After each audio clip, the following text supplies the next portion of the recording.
नमस्कार, आप देख रहे हैं जी न्यूज मीडिया और मैं हूं आपका दोस्त किशोर रैना।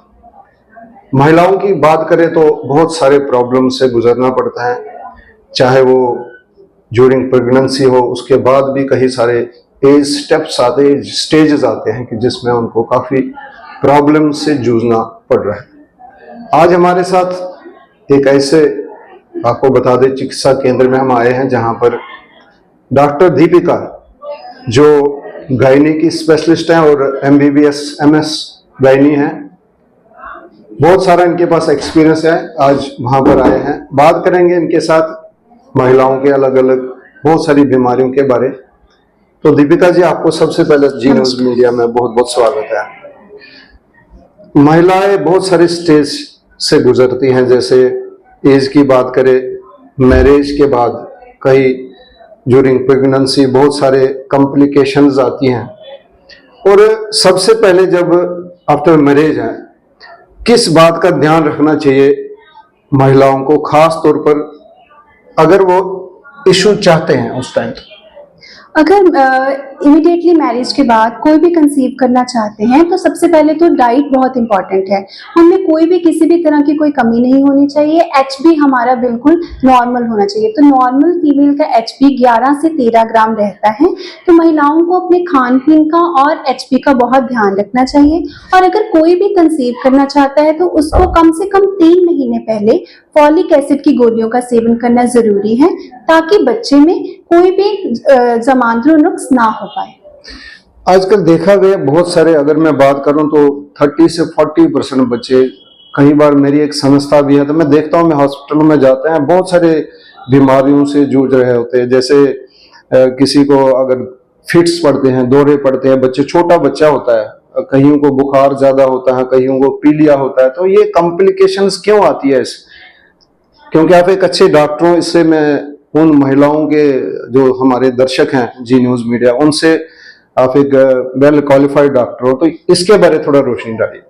सबसे पहले तो सारी डिलीवरीज हमें हॉस्पिटल में ही करवानी चाहिए। जितनी भी होम में डिलीवरी होती है वहां पे बच्चे को फर्स्ट टाइम, जो फर्स्ट मिनट क्रूशियल माना जाता है न्यूनेटल के लिए, उस टाइम पे डॉक्टर की फैसिलिटी नहीं मिलती, जिसके कारण बच्चों को कई तरह की प्रॉब्लम्स को फेस करना पड़ता है। इसीलिए हमें इंस्टीट्यूशनल डिलीवरी को मोस्ट इंपॉर्टेंट प्रेफरेंस देनी चाहिए।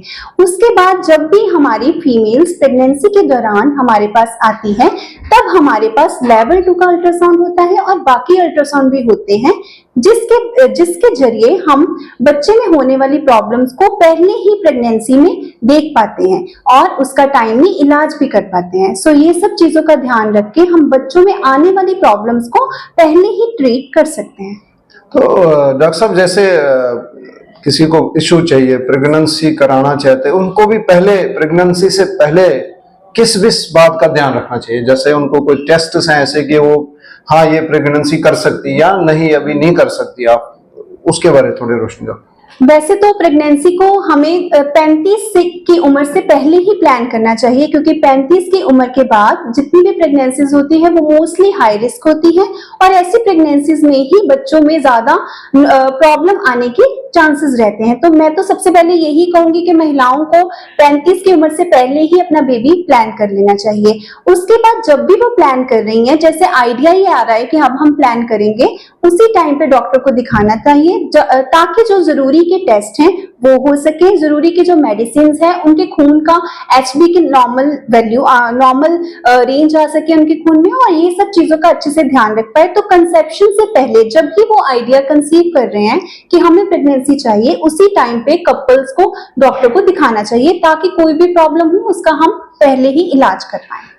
तो डॉक्टर साहब का कहना है कि ड्यूरिंग प्रेगनेंसी आपको स्टेज बाय स्टेज डॉक्टर साहब के पास आके आपको बहुत सारे उनसे मशवरा लेना चाहिए, और फिर प्रेगनेंसी अगर आप हैं तो कम से कम आप उसको अच्छी तरह से, बच्चे को जो है आगे आप इशू कर सकते हो। डॉक्टर साहब, अब सबसे बड़ी बात है आजकल जो भांजपन की बात है, जैसे कोई चाहता है, इशू हो नहीं पाता है किसी का, तो बहुत सारे ऐसे आपने भी देखे होंगे कि 10-15% महिलाएं, हमारी बहनें जो है, उनके बहुत सारे ये प्रॉब्लम हैं। तो ये इसके लिए आपके पास क्या कोई आइडिया है, कोई ऐसा मशवरा है जैसे कि आप हमारे उन लेडीज को बता सकते हैं कि नहीं, जो कोई डरने की बात नहीं है, हो सकता वो उनके जो हस्बैंड होते हैं उसमें कोई सिस्टम खराब हो सकता है, या महिला में हो सकता है, दोनों में किसी, या हमारी बहन में या भाई में, तो उसके लिए आप क्या गाइड कर सकते हैं? अगर किसी को भी प्रेगनेंसी कंसीव करने में प्रॉब्लम आ रही है तो सबसे पहली इंपॉर्टेंट बात है कि कपल्स को हमारे पास विजिट करना चाहिए। दोनों हस्बैंड एंड वाइफ दोनों के इन्वेस्टिगेशंस हम कराएंगे। हो सकता है प्रॉब्लम फीमेल में है और हो सकता है कि मेल में ही कोई प्रॉब्लम हो। इसके कारण इसीलिए उन्हें हम उन दोनों कपल्स को ही हमारे पास डॉक्टर के पास आना जरूरी है। फिर हम थोड़े से जांच करवाएंगे जो कि दोनों की होंगी, फीमेल पार्टनर की भी एंड मेल पार्टनर की भी। उस जांच के दौरान ही हमें पता लग सकता है कि किस में प्रॉब्लम है और उसका इलाज कैसे किया जाएगा। तो जैसे मैंने देखा है कई औरतें होती हैं जो हमारी माता ये भी होती है या बहनें भी होती हैं, कई बार उनको ये लगता है कि पता नहीं मेरे में कोई नुक्स है, तो वो डॉक्टर को दिखा नहीं पाते। तो मुझे लगता है कि आपने बहुत अच्छी बात कही कि दोनों को आना चाहिए, हो सकता है प्रॉब्लम किसी में भी हो। तो ये तो रही प्रेगनेंसी की बात। अब मैं उन महिलाओं के ऊपर आता हूं जो आफ्टर डिलीवरी, जब वो बच्चा अपना जो उनके जो फैमिली है कंप्लीट करते हैं, उसके बाद बहुत सारी प्रॉब्लम से उनको गुजरना पड़ता है। सबसे पहले तो अगर आप बात करें तो रसोली की प्रॉब्लम आती है, तो उसके लिए क्या है, कौन से कॉम्प्लिकेशंस आ सकते हैं आफ्टर जब फैमिली कंप्लीट करते हैं वो, क्योंकि बहुत महिलाएं ऐसे हमारे, अगर आप हमारे दर्शक भी है वो सुनना चाहते हैं इस बात। सो फैमिली कंप्लीट करने के बाद मोस्टली महिलाओं को काफी प्रॉब्लम्स आती हैं, जैसे कि महीना ज्यादा आना, महीने के बीच में खून पड़ जाना, या महीना बंद होने के बाद खून पड़ना, गंदा पानी पड़ना और उसमें से बहुत गंदी स्मेल आना। तो ये कुछ कॉमन प्रॉब्लम्स है जो महिलाएं फेस करती हैं। इसके साथ साथ बाथरूम की इन्फेक्शन, ये भी महिलाओं को कॉमनली रहती है। तो इन सब प्रॉब्लम्स को जब भी वो फेस करती हैं तब उसी टाइम पे उनको डॉक्टर की सलाह लेना जरूरी है, ताकि ये पता चल पाए कि इन्फेक्शन किस कारण हो रही है, उसका हम टाइमली इलाज कर पाए। एक सबसे बड़ी बात है, उससे पहले पीरियड्स के बारे में। पीरियड्स के बारे में ये है कि कहीं महिलाओं को आगे पीछे, उसके बारे में बताइए कि महिलाओं की नहीं, आपको डरने की बात नहीं, कितने आगे पीछे पीरियड्स जा सकते हैं अगर वो प्रेगनेंसी करना चाहते, उसके बारे में थोड़ा बता दीजिए। आगे पीछे पीरियड्स तो हम फिजियोलॉजिकल लेते हैं क्योंकि हर शरीर डिफरेंट है। कई फीमेल्स को महीना जो है 25 दिन के बाद ही आ जाता है और कईयों को 30 से 35 दिन में आता है। लेकिन अगर आपके साइकिल नॉर्मल है, हर महीने उसी तारीख को आ जाते हैं, तो हम इसमें कुछ घबराने वाली बात नहीं है, हम इसको नॉर्मल ही लेके चलेंगे। लेकिन अगर महीने में आने वाला साइकिल बीच में रुक जाता है, जब बीच में कोई ब्लीडिंग होती है, जब बहुत ज्यादा ब्लीडिंग होती है जो कि आपके शरीर के, आपके साइकिल के अकॉर्डिंग अबनॉर्मल है, नॉर्मल नहीं है, उस टाइम पे हमें डॉक्टर की सलाह लेना बहुत जरूरी है। तो जो महिलाएं अब हमारे माताएं हैं, जैसे 40 अबो या 50 अबो के चले जाते हैं, उनके लिए क्या आप कैसा मतलब हमारे दर्शकों को बताएं? उनके लिए, क्योंकि ये सितंबर का महीना है and the gynaecological cancer awareness month है, मैं उन माताओं को सबको कहना चाहूंगी कि 21 साल की उम्र के बाद हम हर 3 साल के बाद पैप स्मीयर का टेस्ट करवाएं, ताकि कोई भी बच्चेदानी के मुंह का कैंसर हो उसको हम टाइमली देख पाए। क्योंकि पैप स्मीयर के टेस्ट में हम बच्चेदानी के मुंह से सैंपल लेते हैं, जिससे हमें बच्चेदानी के कैंसर का बहुत अर्ली स्टेज पे पता लग जाता है और जिसके साथ उसका इलाज संभव है। तो एक लास्ट बट नॉट लीस्ट मैं पूछना चाहूंगा, अगर किसी को बच्चा नहीं हो पाता, आपको लगता कि ये बच्चा नहीं हो सकता, तो उसके लिए टेस्ट ट्यूब बेबी मतलब एक ऑप्शन हो सकती है?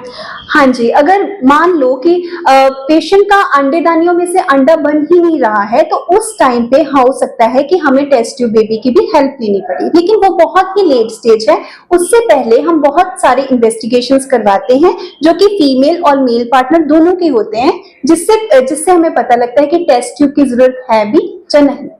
तो डॉक्टर साहब, आप हमारे दर्शकों को बता दीजिए कौन से हॉस्पिटल में आए और टाइमिंग्स बता दीजिए कि आपके साथ जो पेशेंट है कब मिल सकते हैं, क्योंकि आपके स्वभाव से लगता है कि आप बहुत ही एक अच्छे स्वभाव के हो, और पेशेंट तो वैसे ठीक होता है, डॉक्टर भगवान का रूप होता है, तो पेशेंट को जब हम देखते हैं, जब डॉक्टर उनके साथ हंस के बात करते हैं, तो मुझे लगता है आधा पेशेंट वैसे ठीक हो जाता है। अब अपना हॉस्पिटल का नाम बता दीजिए और टाइमिंग्स बता दीजिए हमारे दर्शकों को। मैं डॉक्टर दीपिका ग्लोबल हॉस्पिटल में शाम के टाइम को अपनी सेवाएं दे रही हूं और 24/7 अगर कोई भी प्रॉब्लम आती है, कोई भी हाई रिस्क प्रेगनेंसी आती है, तो मैं यहाँ पे अवेलेबल रहूंगी। तो ये थे डॉक्टर दीपिका। दर्शकों, अगली बार फिर आपको किसी चिकित्सा केंद्र में लेकर आपको किसी डॉक्टर के साथ फिर मिलाएंगे। तब तक के लिए मुझे अपने दोस्त किशोर रैना को इजाजत दीजिए। नमस्कार।